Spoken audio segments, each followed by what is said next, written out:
Hello बच्चों, welcome to the channel R sir chemistry coach. आज हम लोग स्टार्ट करेंगे क्लास 10th का बहुत बढ़िया topic human I and the colourful world. देखिए, चैप्टर स्टार्ट करते हैं, टाइम वेस्ट नहीं करते इस चीज में। मैंने यहाँ बहुत सुंदर एक डायग्राम बना रखा ह्यूमन आई का। सुंदर मैं इसलिए बोल रहा हूँ क्योंकि अच्छा बना हुआ है। तो अब क्या है, ह्यूमन आई का एक डायग्राम मैंने बना दिया, जो डायग्राम आप लोग को वहां पे आपको फाइनल्स में बनाना, और बहुत बार आता है सीबीएसई की तरफ से कि draw the well level diagram, right the function of this part, या ये वाले पार्ट्स हैं, इनका फंक्शन ये है, और उसको डायग्राम के अंदर मार्क करो। कुछ ना कुछ ऐसा क्वेश्चन आता ही रहता है। चलिए स्टार्ट करते हैं। सबसे पहले देखिए, आई के अंदर सबसे इंपॉर्टेंट चीज, अब आंख का जो व्हाइट वाला पोर्शन आपको दिखाई दे रहा है, that white portion is called as the cornea. हम इस व्हाइट पोर्शन को क्या नाम देते हैं? कॉर्निया। ठीक है, जो आउटर पार्ट हमारे पास में आने लगा है। कॉर्निया के पीछे जो सेक्शन है, जो खाली स्पेस है, जो इसका एंटीरियर पार्ट आने लग रहा है, मैं उसे क्या नाम देता हूं? प्यूपिल। क्या नाम देता हूं? प्यूपिल। जहां पे क्या प्रेजेंट है? आइरिस। जहां पे क्या प्रेजेंट है? आइरिस। ठीक है, इस प्यूपिल के अंदर जो भर रखा है वो क्या भरा हुआ है? Aqueous humour. क्या फिल कर रखा है? Aqueous humour. और सबसे इंपॉर्टेंट चीज क्या है? सबसे इंपॉर्टेंट ये चीज है कि अब आगे चलिए पहले इसको कंप्लीट करते हैं। इसके बाद प्यूपिल जो कनेक्ट है वो दो पार्ट से कनेक्ट है। एक तो है सीलियरी मसल्स, एक तो क्या है? सीलियरी मसल्स, और सेकंड क्या है? Suspensory ligaments. सेकंड पार्ट क्या आ गया हमारे पास में? Suspensory ligament. एक आ गई मेरे पास सीलियरी मसल्स, और सेकंड पार्ट क्या आ गया? Suspensory ligament. दोनों ने किसको पकड़ के रखा हुआ है? लेंस को। दोनों ने किसको? अपने इसको पकड़ के रखा हुआ है, लेंस को। उसके बाद क्या आता है अंदर वाले पार्ट में? देखिए तो सबसे पहले पार्ट क्या आ गया? एपिस्क्लेरा हमारे पास में। सबसे पहले पार्ट क्या आ गया मेरे पास में? एपिस्क्लेरा। एपिस्क्लेरा क्या होता है? एपिस्क्लेरा आउटर पार्ट है, और ये क्या करता है? स्क्लेरा को न्यूट्रिशन प्रोवाइड कर रहा है। Provide nutrition, it provide nutrition to sclera.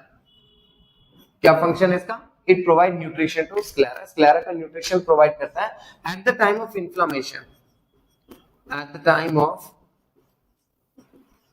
Inflammation, जब आंख की कोई इंफेक्शन हो जाती है उस टाइम पे, क्योंकि स्क्लेरा को उस टाइम पे फूड जो है नहीं मिल रहा होता।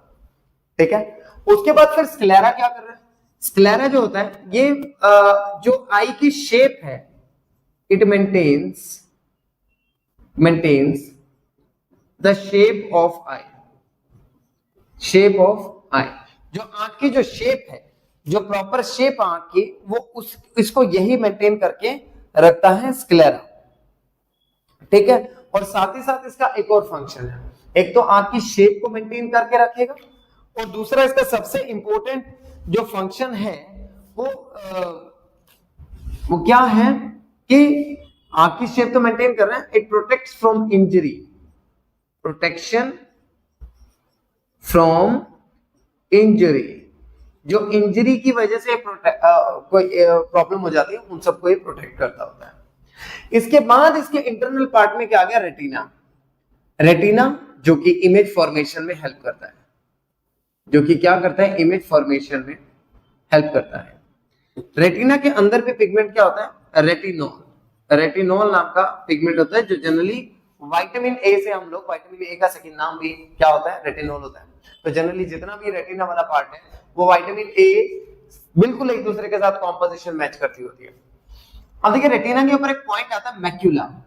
मैक्यूला वो पॉइंट है जहां पे इमेज फॉर्मेशन मैंने लिखा है, क्योंकि मैक्यूला ही वो पॉइंट होता है जो लाइट वेव को चेंज करता है इमेज फॉर्मेशन के अंदर, इमेज सिग्नल के अंदर।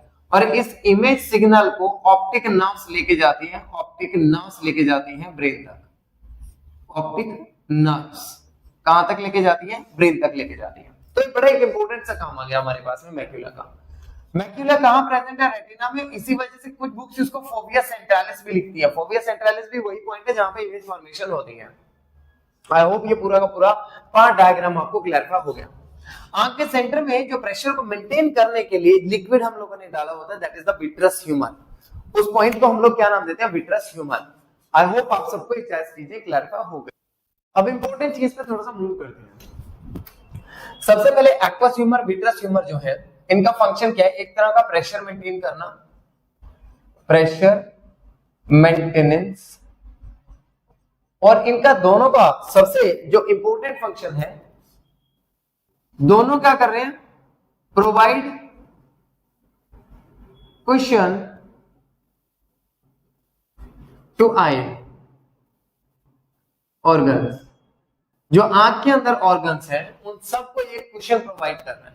साथ ही साथ इसका एक और सबसे इंपॉर्टेंट प्रेशियस काम है आंख के अंदर प्रेशर को मेंटेन करा के रखना, प्रेशर मेंटेनेंस इसका ही काम है। इसके बाद जो इंपॉर्टेंट चीज है वो है प्यूपिल। देखिए आइरिस एंड प्यूपिल दोनों ही क्या करते हैं, they control the amount of light, control the amount of light that enters the eye. आंख के अंदर जो लाइट एंटर कर रही है उसको कंट्रोल कर रहे हैं कौन, प्यूपिल एंड आइरिस। लेकिन सबसे फर्स्ट ऑर्गन जो आंख की इस कॉन्ट्रैक्शन को जो लाइट की एंट्रेंस को कंट्रोल कर रहा है that is iris, that is iris. अगर अमाउंट ऑफ लाइट ज्यादा हो जाती है, अगर अमाउंट ऑफ लाइट ज्यादा हो जाती है तो प्यूपिल को क्या करता है, कॉन्ट्रैक्ट कर देता है। वो क्या करता है, प्यूपिल को कॉन्ट्रैक्ट कर देगा और उस कॉन्ट्रैक्शन की वजह से, उस कॉन्ट्रैक्शन की वजह से इतना ज्यादा वहां पे आंख के अंदर लाइट का अमाउंट नहीं एंटर कर पाएगा। आई होप ये सारी चीजें क्लैरिफाई हो गई। अब इमेज फॉर्मेशन में इन तीन चीजों का, सिलियरी मसल, सस्पेंसरी लिगामेंट और लेंस, इन तीनों का बहुत इंपॉर्टेंट काम होता है। यही तीनों क्या करती हैं, इमेज फॉर्मेशन में हेल्प करती हैं, इमेज बनाने में हेल्प करती है। देखिए कैसे बात करते हैं। सबसे पहले जो ह्यूमन आई के अंदर लेंस है वो लेंस कौन सा होता है, दैट इज कॉन्वेक्स लेंस। कौन सा लेंस है ह्यूमन आई के अंदर, कॉन्वेक्स लेंस, जिसको हम लोग साथ ही साथ क्या बोलते हैं, converging lens. That is also called as the converging lens. हम लोग इसका क्या नाम देते हैं, कन्वर्जिंग लेंस। अब पॉइंट ये ठीक है कन्वर्जिंग लेंस है, लेकिन ये काम कर कैसे रहा है, अगर हम देखें तो ये काम कर कैसे, तो जल्दी समझने की कोशिश करते हैं किस तरह से काम कर रहे हैं। लेंस के बारे में तो आई होप ये चीज क्लैरिफाई होगी। जो लेंस हमारे पास में है वो कौन सा है, कन्वेक्स लेंस है, जैसे हम लोग क्या बोलते हैं, कन्वर्जिंग लेंस। तो अब अगर इस चीज को हम लोग को समझना है तो ऐसे समझते हैं इस चीज को, आई नीड सम स्पेस, तो मैं इस चीज को यहाँ से हटाने लगता हूँ ताकि हम लोग थोड़ा सा वर्किंग को देख सकें कि आंख किस तरह से काम करने लग रही है। देखिए सबसे पहले अगर जो लाइट है वो आई के अंदर एंटर कर रही है, लाइट के एंटर करके सबसे पहले वो कहां गई, कॉर्निया में।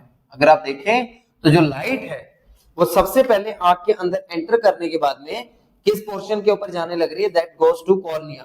कहां पे गई, कॉर्निया। फिर कॉर्निया से वो क्या करेगी, pass through the प्यूपिल, pass through प्यूपिल, प्यूपिल से वो पास करेगी। प्यूपिल से पास करने के बाद जो आंख है वो कहां जाएगी, सीधा कन्वेक्स लेंस के अंदर। लाइट कहां एंटर करेगी, light enters convex lens. Convex lens से क्रॉस करने के बाद जो इमेज होगी, जो लाइट है, इमेज बनी है, इमेज रे, इमेज भी रे की फॉर्म में, इमेज रे फॉल्स ऑन मैक्यूला। कहां पे गिरी है वो, मैक्यूला पे। और मैक्यूला के गिरने के बाद macula generates the image into optical form and messages. These form interpret by brain। इनको कौन इंटरप्रेट करता है, ब्रेन। लेकिन सबसे इंपॉर्टेंट चीज क्या है, ये जो इमेज बनी है, ये जो इमेज बनी है, this is your real and inverted image. This image which is formed is the real and inverted. लेकिन पॉइंट ये यही सेक्शन हमारा सबसे इंपॉर्टेंट है कि देखिए यहां पे आंख जो है कभी हमारी दूर का दिख रही है और कभी आंख हमारी पास का देखने लग रही है। कभी आंख तो बहुत दूर का दिख पा रही है, देखने की सोच रही है, और कभी आंख बहुत पास का दिख रही है ना। उगता सूरज भी दिखना है ना, और पास में जो रखी हुई बुक है उसको भी पढ़ना है। तो पॉइंट ये है आंख इस तरह से किस तरह कर पाती है, which is called as power of accumulation. तो इस अक्यूमुलेशन को भी हम समझने की थोड़ा सा कोशिश करते हैं। देखिए पावर ऑफ अक्यूमुलेशन का मतलब होता है कि हम दूर की चीज को भी देख सकते हैं और हम लोग पास की चीज को भी देख सकते हैं। लेकिन पॉइंट ये है कैसे हम लोग की आंख इस तरह से काम कर पाती है कि हम दूर के ऑब्जेक्ट को भी देख पा रहे हैं और पास के ऑब्जेक्ट को भी हम लोग देख पा रहे हैं। देखिए इस चीज को स्टडी करते हैं। अब कैसे देखिए, सपोज हम लोग देख रहे हैं इंफिनिटी पे कोई ऑब्जेक्ट है, कोई भी चीज है इंफिनिटी पे, ऑब्जेक्ट कहां पे है? इंफिनिटी पे।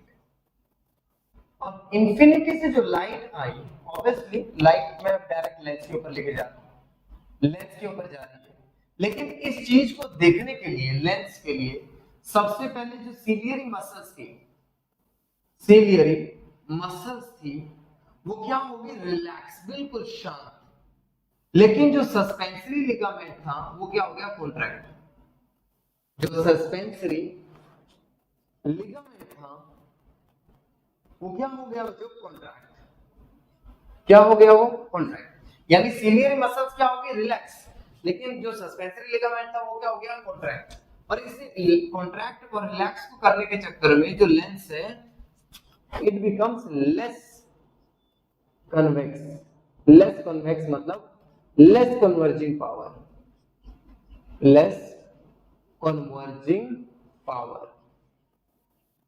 जो कन्वर्जिंग पावर है बहुत कम हो जाएगी। जब लेस कन्वर्जिंग पावर हो जाएगी तो ऑब्वियसली उसकी फोकल लेंथ क्या हो जाएगी? लार्ज फोकल लेंथ बहुत बड़ी हो जाएगी, है ना।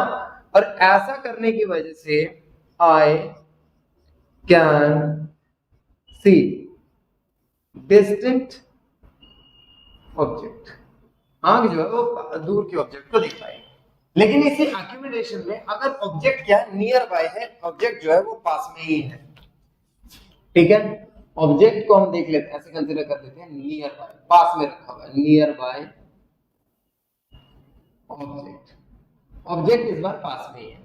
ऑब्जेक्ट इस बार पास में है तो ऑब्वियसली लेंस के ऊपर क्या इफेक्ट होंगे? देखिए ध्यान से। ऑब्वियसली इसका ऑपोजिट केस है, बिल्कुल ऑपोजिट केस के अंदर अगर मैं देखूं तो जो सिलियरी मसल्स है वो क्या हो जाएगी? कॉन्ट्रैक्ट।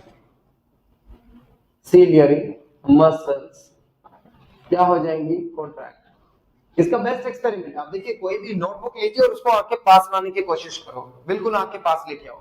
जब आप उसको आंख के पास लेके आओगे तो सिलियरी मसल्स क्या होंगी? कॉन्ट्रैक्ट होंगी। लेकिन जो सस्पेंसरी लिगामेंट होंगे वो क्या होंगे? सस्पेंसरी लिगामेंट्स वो क्या हो जाएंगे? रिलैक्स। अब ऐसा करने की वजह से आई लेंस जो है वो क्या हो जाएगा? मोर कन्वर्जिंग पावर, मोर कन्वेक्स लेंस, मोर कन्वर्जिंग पावर। जो कन्वर्जिंग पावर बहुत ज्यादा हाई हो जाएगी। ऐसे केस में फोकल लेंथ क्या हो जाएगी? छोटी, स्मॉल।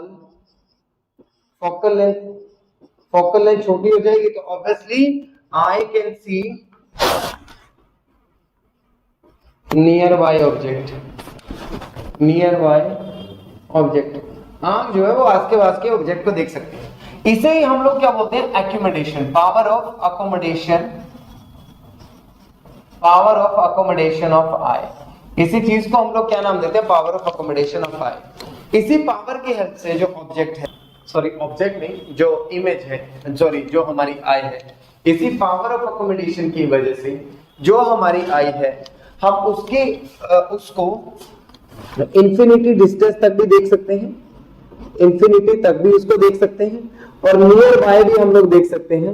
लेकिन पॉइंट ये नियर बाय में कहां तक? 25 सेंटीमीटर तक हम उसको नियर बाय कम से कम देख पाएंगे, जिसे हम लोग बोलते हैं minimum distance of distinct vision. हम लोग क्या नाम देते हैं? Minimum distance of distinct vision. यानी इतना कम से कम हम लोग मिनिमम हम लोग डिस्टेंस जो है वो देख पाएंगे। आई होप व्यूअर्स ये चीजें आपको क्लैरिफाई हो गई है। देखिए बच्चों, थोड़ा सा टाइम लेके मैंने यहाँ पे फंक्शंस लिख दिया आई के पार्ट्स के, लेकिन पहले हम अकोमोडेशन को देखते हैं। पावर ऑफ अकोमोडेशन जिसके बारे में हम लोगों ने बात करी थी अभी, मतलब वो दूर की चीज भी देख सकते हैं। मान लीजिए कोई ऑब्जेक्ट जो है वो इन्फिनिटी के ऊपर है, ऑब्जेक्ट कहाँ है? डिस्टेंट ऑब्जेक्ट है, बहुत दूर है, इन्फिनिटी पे है, तो लाइट रे ऑब्वियसली क्या आएंगी? पैरेलल आएंगी। तो जो लाइट रे पैरेलल आने लग रही है तो ऑब्वियस सी बात है लाइट रे कहाँ पे गई? सीधी लेंस पे गई, लेंस ने उसको फोकस कर दिया रेटिना पे। बहुत सिंपल प्रोसेस है। इस केस में जो अगर आप देखें तो जो सिलियरी मसल्स हैं वो क्या रहेंगी? रिलैक्स। ये चीज ध्यान रखने वाली है बस, क्या रहेंगे रिलैक्स। और जो सस्पेंसरी लिगामेंट है, सस्पेंसरी लिगामेंट्स हैं वो क्या रहेंगे कॉन्ट्रैक्ट, क्या रहने वाले हैं कॉन्ट्रैक्ट। जबकि अगर मैं कोई पास का ऑब्जेक्ट देखने लग रहा हूं, आप लोग मैंने अभी कहा था कि नोटबुक को भी अगर आप पास करके देखें तो आप आराम से उसको देख पाएंगे, लेकिन आप पे स्ट्रेस डलेगा। वो स्ट्रेस किस चीज का है कि जो यहाँ पे सीलियरी मसल्स हैं उनका स्ट्रेस है। सीलियरी मसल्स क्या हो रही हैं कॉन्ट्रैक्ट, सीलियरी मसल्स क्या होने लग रही हैं कॉन्ट्रैक्ट। लेकिन जो सस्पेंसरी लिगामेंट्स है वो क्या होने लग रहे हैं रिलैक्स। जो सस्पेंसरी लिगामेंट है, सस्पेंसरी लिगामेंट्स वो इस बार क्या है रिलैक्स है, वो क्या है रिलैक्स है। इसी वजह से जो फोकल लेंथ है वो काफी ज्यादा छोटी हो गई, जबकि इस केस में फोकल लेंथ काफी बढ़ गई थी, काफी दूर तक हो गया क्योंकि लेंस जो था वो लेस कन्वेक्स हो गया। अब जरा फंक्शंस पे ध्यान दे लेते हैं। पिपिल मैं अभी बता चुका हूँ क्या कर रहा है, ओपन और close in order to control और regulate the amount of light, है ना। जो आंख के अंदर लाइट एंटर करने लग रही है उसके अमाउंट को क्या कर रहा है कंट्रोल कर रहा है, रेगुलेट करने लग रहा है। आइरिस की बात करें सेम फंक्शन है, सेम फंक्शन है, सिमिलर लेवल पे ही है पिपिल और वो। बस फर्क क्या है कि आइरिस से जो लाइट अगर बहुत ज्यादा आ रही है और बच गई है तो वो चीज पिपिल अपने आप को कॉन्ट्रैक्ट या रिलैक्स करके कंट्रोल करता है कि कितना अमाउंट आंख के अंदर आने देना है और कितना अमाउंट आंख के अंदर नहीं आने देना है। स्क्लेरा अभी बताया था आउटर कोट है जो आंख को क्या कर रहा है प्रोटेक्ट कर रहा है, आंख की शेप को बना के रखा हुआ है। कॉर्निया, कॉर्निया का फंक्शन क्या है, एक मेम्ब्रेन है जो फोकसिंग पावर को क्या कर रही है एनहांस कर रही है। 67% के अराउंड आपकी जो फोकसिंग पावर है वो यही प्रोवाइड करता है। लेंस की बात करें तो फोकस करता है लाइट को किसके ऊपर, रेटिना के ऊपर जो गिरेगी। कंजक्टिव जो पार्ट है ये क्या करता है, जो आंख का जो आउटर सरफेस है उसको कवर करके रखता है, क्या करके रखता है कवर। एक्वस ह्यूमर जो है provide power to the cornea, एक और साथ में क्या शेप को मेंटेन करवा के रखता है, शेप को। विट्रस ह्यूमर भी प्रोवाइड मतलब मेंटेन करा के रखता है शेप ऑफ आई। रेटिना का काम क्या है कि जो भी आंख के ऊपर लाइट आके यहाँ पे इमेज बनी है उसको ऑप्टिकल फॉर्म में कन्वर्ट करके कहां पहुंचाना है ब्रेन को, ताकि ब्रेन उसको इंटरप्रेट कर सके। और वो सारे मैसेजेस कौन लेके जा रहा है, ऑप्टिक नर्व। कौन लेके जा रहा है, ऑप्टिक नर्व। रेटिना के किस पार्ट पे, मैक्यूला। मैं अभी कुछ मिनट पहले ही बताया था, दैट इज मैक्यूला। तो मूव करते हैं नेक्स्ट पार्ट। देखिए बच्चों अब बात करते हैं नेक्स्ट पार्ट के ऊपर कि भाई आईज जो है उनके अंदर कुछ डिफेक्ट्स भी होते हैं। सबसे पहला जो डिफेक्ट है हमारे पास कौन सा आ गया, myopia. First defect is the myopia. देखिए कुछ पर्सन्स होते हैं जिनको दूर की चीजें साफ नहीं दिखती, है ना। जैसे किसी को स्पेक्स लग गई, भैया बहुत दूर की कोई चीज है, सड़क पे चल रहे हैं तो नहीं दिखाई देता, तो हम उस डिजीज को बोलते हैं मायोपिया, जिसका सेकंड नेम क्या होता है, near sightedness. Second name is near sightedness. The second name is near sightedness. Near sightedness, चीज दूर की नहीं दिख रही, नाम दे रहे हैं हम नियर साइटेडनेस। अब क्वेश्चन ये ऐसा हो क्यों रहा है, ऐसा इस वजह से हो रहा है। देखिए अगर मैं बात करूं नॉर्मली, मान लीजिए आपकी आई इस तरह से है और ये हम इसका कॉर्निया बना देते हैं मान लीजिए, और यहाँ आ गया आई लेंस मान लीजिए इस तरह से। देखिए जो नॉर्मल आंखें ऊपर आई के ऊपर लाइट आनी थी, it is like this, light आ रही है, उसको इमेज बनानी थी कहां पे, मैक्यूला के ऊपर, फोविया सेंट्रलिस के ऊपर, रेटिना के ऊपर, यहाँ पे इस पोजीशन पे। देखिए I hope it is clear. लेकिन क्या हो रहा है सडनली, यहाँ पे दो चीजें इन्वॉल्व हो रही है। या तो जो लाइट रे आने लग रही है यहां गिरने की बजाय, जो लाइट रे है it falls somehow like this, यहीं पे गिर गई आसपास में फॉल डाउन कर गई पूरा। वहां पे मैक्यूला तक पहुंचने तक से पहले, रेटिना तक पहुंचने से पहले ही वो लाइट रे क्या होगी, वो नीचे फेल डाउन कर गई, वो वहां तक पहुंच ही नहीं पाई। तो हम इसे क्या नाम देंगे, शॉर्ट साइटेडनेस, कि भाई जहां तक इमेज को जाना चाहिए था वहां तक इमेज नहीं गई, तो इसी वजह से नाम क्या दिया उसको, शॉर्ट साइटेडनेस। दूसरा रीजन ये भी हो सकता है कि जो आई बॉल है वो बहुत बड़ी हो गई। देखिए आई बॉल फैल चुकी है। आई बॉल जो फैलने की वजह से क्या हुआ कि जो पर्सन है, जो पर्सन है जिसको ये चीज यहां पे, जब अब देखिए इमेज तो यही बननी चाहिए थी लेकिन यहां नहीं बनी, आई बॉल के फैलने की वजह से इमेज वहां दूर नहीं जा पा रही, पूरा मतलब रेटिना पे इमेज पहुंच ही नहीं रही है। तो देखिए नियर साइटेडनेस के दो रीजन। सबसे पहले eyeball becomes too long, ज्यादा लंबी हो गई है आई बॉल। दूसरा जो रीजन आ सकता है वो ये आ सकता है high converging power of lens, high converging power of lens, power of lens यानी जो लेंस है उसको उसकी जो कन्वर्ज करने की पावर है ना लेंस की, वो बहुत ज्यादा इंक्रीज हो गई है, बहुत ज्यादा बढ़ गई है। तो जहां इमेज इतनी दूर जाके गिरनी चाहिए थी वहां नहीं गिरी, वो पास में गिरेगी क्योंकि कन्वर्जिंग पावर क्या बहुत ज्यादा हाई हो चुकी है। अब ऑब्वियसली बात है कि चीजें तो देखना जरूरी है, तो हम लोग को तो इसको करेक्ट करना पड़ेगा। अब इसको ठीक करने का क्या तरीका है? इसको ठीक करने का तरीका है कि आप एक कनकेव लेंस को वहां पे लगा दें। अब क्या करें, एक कॉनकेव आप वहां पे एक कनकेव लेंस को लगा दें। अब कनकेव लेंस से क्या होगा, बड़ा एक आसान सा तरीका है। आपने वहां पे बीच में क्या लगा दिया, कॉनकेव लेंस को फिट कर दिया, ये देखिए। अब कनकेव लेंस क्या करेगा, जो लाइट रे उस टाइम सीधी जा रही थी, वो सीधी जाने के बजाय उसको क्या करेगा, बेंड कर देगा और थोड़ा फैला देगा, मतलब थोड़ा दूर पहुंचा देगा। जब वो उसको थोड़ा दूर पहुंचाएगा तो ऑब्वियसली बात है कि दूर पहुंचने की वजह से, ये देखिए जो लेंस है उसने लेंस की हेल्प से उसने उसको दूर पहुंचा दिया, ये देखिए यहाँ पे पहुंचा दिया। अब पहुंचाने की वजह से अब देखिए जो लाइट रे वहां पे जाके बन रही थी, अब वहां जाने की बजाय वो क्या होगा, वहां रास्ते में गिरने की बजाय वो क्या होगा, ऐसे बेंड होते होते वहां अपने टारगेट पे पहुंच जाएगी। यानी जो चीज पहले यहीं गिर गई थी वो यहां नहीं गिरी, अब वो दूर चली गई। तो आपने यहां अगर देखे तो आपने लेंस कौन सा यूज किया, कनकेव लेंस। यानी अगर किसी पर्सन को मायोपिया है तो उसके ट्रीटमेंट में कौन सा लेंस यूज होगा, कनकेव लेंस। कौन सा लेंस यूज होगा, कनकेव लेंस। आई होप ये चीज भी आपको क्लैरिफाई हो गई है। अब देखते हैं इसके न्यूमेरिकल के ऊपर थोड़ा ध्यान देते हैं। मैं न्यूमेरिकल एक बार लिख देता हूं, देन आपको ट्रिक बताता हूं कैसे करना है। चलिए अब बात करते हैं कि किस तरह से न्यूमेरिकल्स को हम लोगों ने सॉर्ट आउट करना है। देखिए दो न्यूमेरिकल मैंने वहां पे बोर्ड के ऊपर लिखे हैं। फर्स्ट वाले में क्या बोला गया है, the far point of a myopic person, जो मायोपिक पर्सन है फार पॉइंट है 80 सेंटीमीटर, दैट मींस कि यहाँ पे जो v की वैल्यू है वो है 80 सेंटीमीटर। लेकिन खास बात क्या है, इन फ्रंट ऑफ आई, यानी आंख के आगे बन गया, तो साइन क्या रहेगा, नेगेटिव। अगर वो बोलता पीछे तो साइन क्या आता वहां पे, पॉजिटिव। लेकिन फिलहाल उसने आगे बोल दिया तो साइन क्या आ गया, नेगेटिव। अच्छा ध्यान क्या रखना, जितने भी मायोपिया के न्यूमेरिकल्स हैं उनके केस में जो u की वैल्यू रहने वाली है वो क्या रहने वाली है, इंफिनिटी। ये बात आपको बहुत स्पेसिफिकली ध्यान रखनी पड़ेगी। यहाँ पे जो वैल्यू रहने वाली है वो क्या रहने वाली है, इंफिनिटी।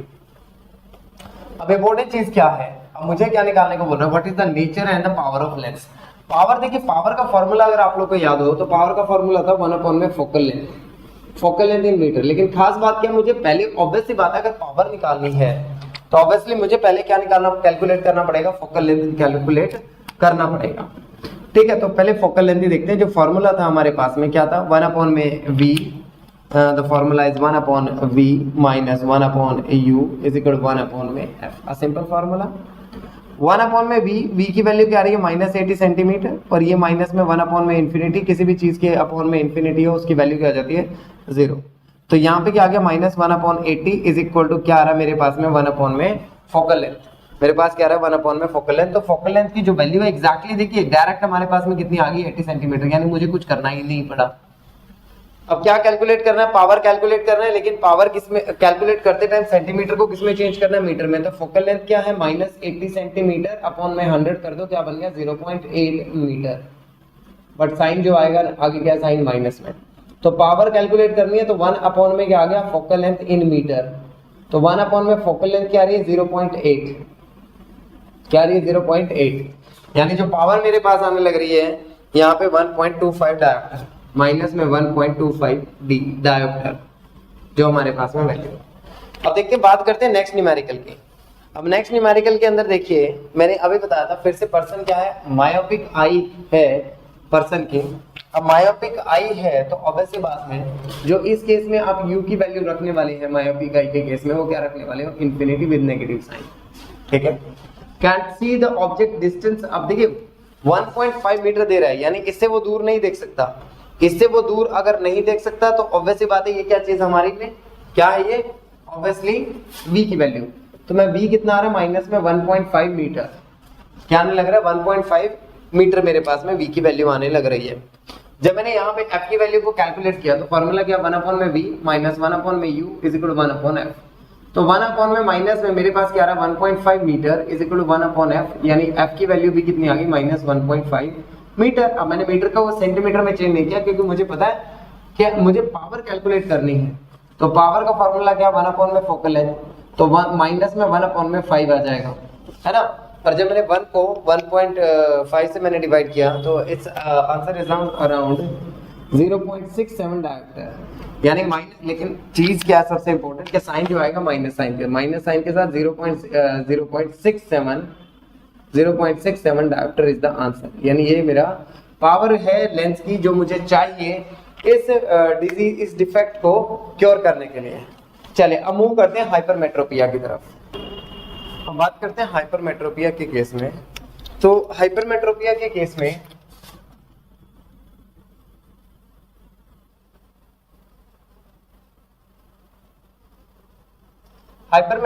केस में देखिए क्या कारण है।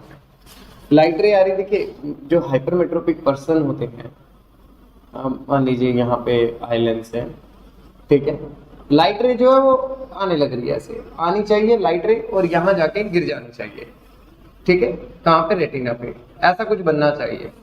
ये नॉर्मल आई है, दिस इज योर नॉर्मल आई, ठीक है। लेकिन फिलहाल आई जो है वो नॉर्मल नहीं है, हाइपरमेट्रोपिक आई है। यहां से लाइट रे निकली, लेकिन वो वहां जाने की बजाय वो कहीं दूर जाके बनने लग रही है, वो दूर बहुत पीछे पहुंच गई, वहां से रेटिना को भी क्रॉस कर गई। सिंपल पॉइंट है ना। फिलहाल अगर मैं देखूं तो जहां पे लाइट जाके गिरनी चाहिए थी वहां नहीं है, बल्कि वो बहुत दूर जाके गिर रही है उसके। तो इस चीज को करेक्ट करने के लिए मैंने क्या यूज किया, बीच में एक कन्वेक्स लेंस। अब कन्वेक्स लेंस से क्या हुआ, लाइट रे तो आई इस तरह से, लेकिन उस कन्वेक्स लेंस ने कि लाइट रे तो आई, लेकिन उस कन्वेक्स लेंस ने उस लाइट रे को थोड़ा सीधा कर दिया, और वो जो एंगल है उसकी वजह से वो कहां पे जाके गिरी है, सीधा सीधा रेटिना के ऊपर। कहां जाके फॉल कर रही है, वो सीधा सीधा स्ट्रेट फॉरवर्डली रेटिना के ऊपर फॉल कर रही है। तो पॉइंट क्या आ गया यहाँ पे, सबसे पहले कि हाइपरमेट्रोपिया क्यों हुआ, क्यों हो सकता है low converging power of lens, low converging power of lens, यानी जो लेंस है उसकी कन्वर्जिंग पावर क्या बहुत ही ज्यादा लो है। दूसरा कारण क्या हो सकता है, दूसरा कारण ये हो सकता है कि ठीक है कन्वर्जिंग पावर लो है, या हो सकता है कि जो आई बॉल है वो छोटी हो गई है, इमेज तो वही बन रही है लेकिन ये आई बॉल क्या हो गई छोटी, यानी इसकी इतना साइज होने के बजाय आई बॉल क्या हो गई छोटी हो गई। अब आई बॉल छोटी होने से ऑब्वियसली जो इमेज है वो रेटिना के बाहर निकल गई, ठीक है ना। तो क्या लिखेंगे हम, short eye ball, short eye ball, जो आई बॉल है वो बहुत छोटी है, ये चीज भी वहां पे पॉसिबल रीजन हो सकता है। तो अगर मुझे इसको ठीक करना है तो इस डिफेक्ट को ठीक करने के लिए मुझे कौन सा लेंस यूज करना पड़ेगा, I have to use the convex lens. मुझे कौन सा लेंस यूज करना पड़ेगा इसके करेक्शन के लिए, कन्वेक्स लेंस। अब कन्वेक्स लेंस देखिए, इसको थोड़ा न्यूमेरिकल से समझते हैं कि किस तरह से कन्वेक्स लेंस काम करेगा। देखिए अब देखते हैं किस तरह से हाइपरमेट्रोपिक आई पे न्यूमेरिकल्स को सॉल्व करना है। कहते हैं the near point of a hypermetropic eye, यानी directly they are talking about the B. कितना है 1 मीटर, 1 मीटर मैं इसको कितना कंसीडर कर सकता हूँ 100 centimetre, because 1 metre is equal to 100 centimetre. What is the nature and the power of lens, that means कि मुझे पहले फोकल लेंथ निकालनी है, तभी जाके मैं इस पावर को कैलकुलेट कर पाऊंगा। U जो होगा, ये बात ध्यान रखना, हमेशा कितना कंसीडर करना है। अगर हाइपरमेट्रोपी का क्वेश्चन दे रहा है तो उसको आपको 25 सेंटीमीटर कंसीडर करना पड़ेगा विद नेगेटिव साइन। लेकिन अगर वो बात करता है मायोपिया की, तो जो U की वैल्यू रहेगी वो रहेगी इंफिनिटी। U की जो वैल्यू रहेगी वो क्या रहने वाली है, इंफिनिटी रहने वाली है। तो यहाँ पे मेरे पास V आ गया और U आ गया, मुझे F की वैल्यू को कैलकुलेट करना पड़ेगा। लेट्स सी कि F की वैल्यू क्या है। अब देखिए जो फॉर्मूला है 1 अपॉन में V माइनस 1 अपॉन में U is equal to 1 upon में F। 1 अपॉन में V की वैल्यू माइनस में क्या आ जाएगी 100, क्योंकि माइनस 100 है। माइनस में क्या आएगा 1 अपॉन में माइनस ऑफ 25, जो कि आगे जाके प्लस बन जाएगा, माइनस माइनस प्लस हो गया, तो 1 अपॉन में 100 प्लस में 1 अपॉन में 25 is equal to 1 upon F। LCM ले लेते हैं, 100 ही आ जाएगा एलसीएम। यहाँ पे वैल्यू क्या रहेगी 1 रहने वाली है, और यहाँ वैल्यू क्या रहने वाली है 4। तो ये F की वैल्यू जो मेरे पास यहाँ पे आने लग गई, सॉरी यहाँ पे कितनी वैल्यू आ रही है +3 अपॉन में 100 आ रहा है। इज इक्वल टू 1 में f, तो f की वैल्यू क्या आएगी मेरे पास में 100/3, मतलब 33.33 मेरे पास में सेंटीमीटर फोकल लेंथ आ गई है। अब जो लेंथ है ऑब्वियसली उसकी पावर भी हम लोग को कैलकुलेट करनी पड़ेगी, तो जो पावर हम लोग यहाँ पे यूटिलाइज करेंगे, ठीक है। अब एक छोटी सी चीज पे ध्यान दीजिए, न्यूमेरिकल करते मेरा एक ध्यान जा रहा है कि सबसे इंपॉर्टेंट चीज जहां पे स्टूडेंट थोड़ा सा लीस्ट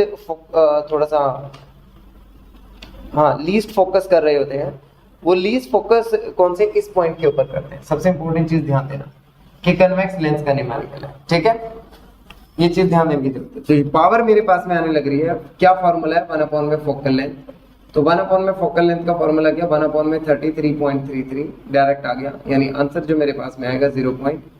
कितना बन जाएगा 3, हाँ 0.03 डायोप्टर। जो पावर आने लग रही है it is 0.03 dioptre. I hope ये चीज भी आप सबको क्लैरिफाई हो गई है। लेकिन पॉइंट क्या है, यहाँ पे मैंने जो डायोप्टर में नहीं आया क्योंकि 100 सेंटीमीटर 100 से डिवाइड करना मुझे पहले, क्योंकि मेरे पास जो है सेंटीमीटर में, तो मीटर में निकालना, तो आंसर अल्टीमेटली वही रहेगा 3.3 के आसपास रहेगा डायोप्टर के। आई होप ये न्यूमेरिकल बड़ा इजीली क्लैरिफाई हो गया। अब एक चीज पे और ध्यान देते हैं, a person with hypermetropic I can see clearly when the object is placed at a distance of 40 centimetre. देखिए ऑब्जेक्ट कितने पे रखा है इस बार, 40 सेंटीमीटर पे उन लोगों ने हमें प्रोवाइड किया है, यानी ध्यान से सुने, ध्यान से पढ़े, a person with hypermetropic I can see clearly when the object is placed at a distance of 40 centimetre. देखिए न्यूमेरिकल के अंदर किसी भी टाइप की हम लोग को इस तरह की स्टेटमेंट दी हो, तो इसका मतलब इनडायरेक्टली याद रखना, ये मतलब इन न्यूमेरिकल्स की खास बात है, ये यू से रिलेट नहीं कर रहा। देखने में ऐसा लग रहा है कि यू है, नहीं, कभी कंसीडर मत करना अगर हाइपरमेट्रोपिक आई किस तरह से या मायोपिक आई के न्यूमेरिकल आते हैं। देखिए क्योंकि यू और बी, यू दोनों के फिक्स हैं, अगर हाइपरमेट्रोपिक आई है तो -25 सेंटीमीटर ही रहने वाला है। तो ये जो कंसीडर करेंगे आप, किसको कंसीडर करेंगे 40 सेंटीमीटर, किसको कंसीडर करेंगे आप, v को कंसीडर करेंगे 40 centimetre. The value of v is 40 centimetre with negative sign. अब देखिए मुझे वही पावर कैलकुलेट करनी है, तो पहले क्या निकालना पड़ेगा, फोकल लेंथ, और फोकल लेंथ का फॉर्मूला क्या 1 में v माइनस 1 में u is equal to 1/f। तो 1 में माइनस में क्या आ गया मेरे पास में 40, माइनस में क्या आ रहा है माइनस ऑफ 1 में 25, तो माइनस माइनस क्या कर देते हैं हम लोग प्लस, इज इक्वल टू 1 में f। अब यहाँ से एलसीएम हम लोग कैलकुलेट कर लेते हैं। जो एलसीएम की वैल्यू आने लग रही है इट इज अराउंड, इसको हम लोग कंसीडर कर सकते हैं 200 पे बेटर रहेगा, 200 पे सॉल्व हो जाएगा। 200 तो ये माइनस पे कितना बन गया 5, लेकिन ये प्लस में कितना बन रहा है 8 इज इक्वल टू 1 में f। तो यानी मेरे पास जो अल्टीमेटली आने लग रही है +3 में 200 is equal to f 1/f। तो यहाँ से जो f की वैल्यू मेरे पास में आने लग रही है, जो f की वैल्यू आ गई, इसको ऑपोजिट कर दो, यानी f इज इक्वल टू क्या आ रहा है 200/3, ठीक है, ये ध्यान रखना। तो आंसर लेकिन किसमें आ रहा है सेंटीमीटर। अब हम लोग को क्या कैलकुलेट करना, पावर, क्या कैलकुलेट करना पावर। अब पावर का फॉर्मूला क्या है 1 में focal length, but focal length किसमें होना चाहिए मीटर के अंदर, और मेरा फोकल लेंथ किसमें है सेंटीमीटर में। तो मैं इसको क्या करता हूँ, फोकल 100 में फोकल लेंथ इन सेंटीमीटर पहले ही कर देते हैं। तो 200 इंटू में मेरे पास में क्या आ जाएगा 3, 200 इंटू मेरे पास में कितना आ जाएगा 3। तो जब मैं इस चीज को कैलकुलेट करूंगा तो इट कम्स अराउंड 1.5 डायोप्टर। कितना बनने लग रहा है मेरे पास में 1.5 डायोप्टर। एक आई थिंक ये चीज भी आप लोग को क्लैरिफाई हो गई है। अब चलते हैं नेक्स्ट इफेक्ट के ऊपर। नेक्स्ट इफेक्ट हम लोग का है प्रेस। तो देखिए प्रेस बायोपिया के केस में क्या था, देखिए आप लोगों ने जो ओल्ड एज पर्सन्स होते हैं, जो बुजुर्ग होते हैं, कभी देखा होगा कि जो उनके स्पेक्स होते हैं वो जनरली कुछ इस तरह से होते हैं, ऊपर भी होता है और नीचे जो होती है लाइन बनी होती है। तो वो क्या करते हैं, जब दूर का देखना होता है तो वो ऐसे देखते हैं, और जब पास का देखना होता है तो वो लोग ऐसे करके देखते हैं अपने स्पेक्स के थ्रू। तो वो क्या चीज है, वो डिजीज होती है प्रेस बायोपिया। क्या डिजीज है प्रेस बायोपिया, मतलब कि जो उनकी पावर ऑफ अकोमोडेशन है lens loses its power of accommodation, power of accommodation। जो पावर ऑफ अकोमोडेशन है लेंस की वो खत्म हो जाती है। मतलब पावर ऑफ अकोमोडेशन खत्म होने की वजह से, पावर ऑफ हाँ जी, पावर ऑफ अकोमोडेशन खत्म होने की वजह से क्या होता है कि वो जो ना तो नियर बाय ऑब्जेक्ट जो होते हैं, near by objects are not clearly visible, जो नियर बाय ऑब्जेक्ट्स वो क्लियरली विजिबल नहीं होंगे। Same with the far objects are not clearly visible.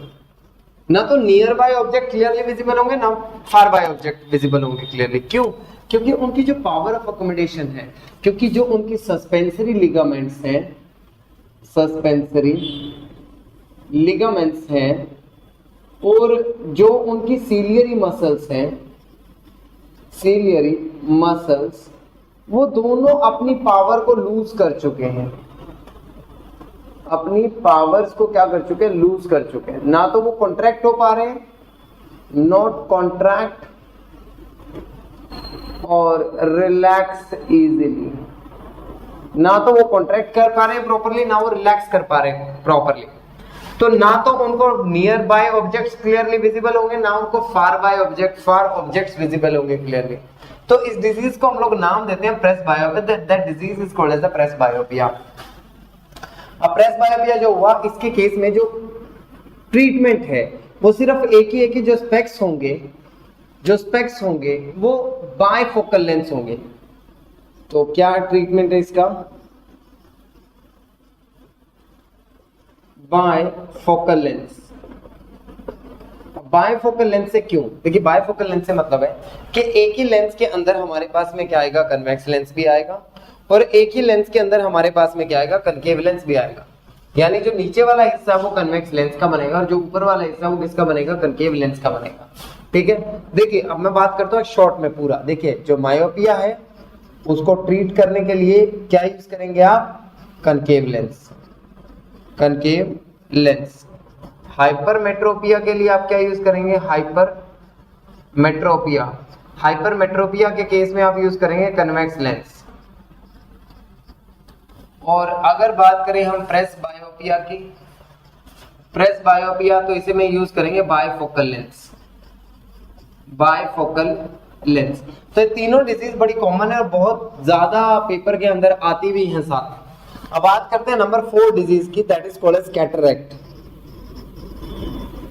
That is called as cataract. देखिए, आप लोगों ने देखा होगा जो एज्ड पर्सन होते हैं, जो उम्र के साथ ज्यादा हो जाते हैं, ओल्ड एज पर्सन होते हैं, उनका जो लेंस होता है आंख का वो क्लाउडी हो जाता है।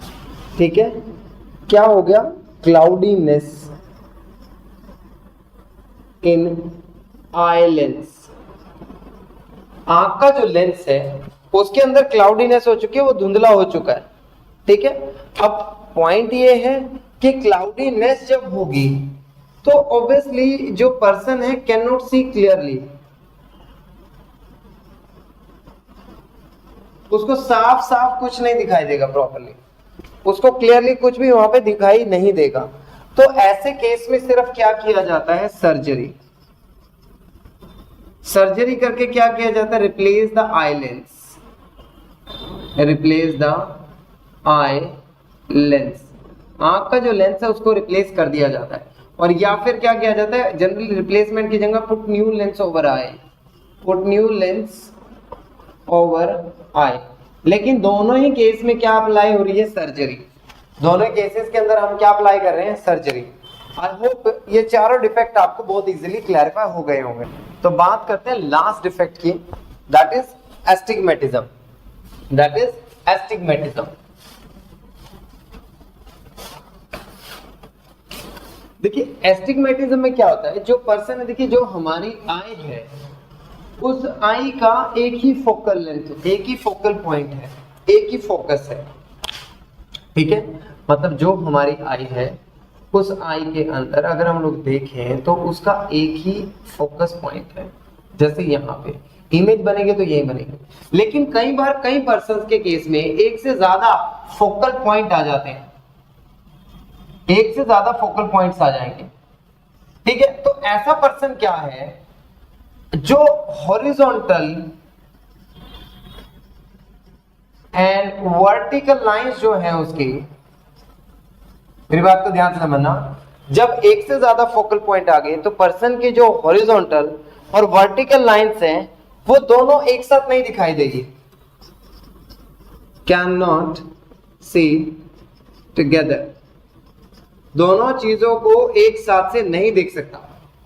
जैसे आप तो सामने से गाड़ी इधर से इधर निकली, आप देख पाएंगे ऊपर क्या हुआ, अचानक से कोई पानी गिरा तो वो भी देख पाएंगे, दोनों चीजें पॉसिबल है। लेकिन उस पर्सन के लिए पॉसिबल नहीं है क्योंकि उसकी फोकस क्या है, काफी सारे बने हुए हैं, ठीक है ना। अब ऐसे केस के पर्सन को क्या नाम देते हैं हम लोग generally, astigmatism. I hope viewers ये सारी चीजें आपको क्लैरिफाई हो गई है, ठीक है। अब चलते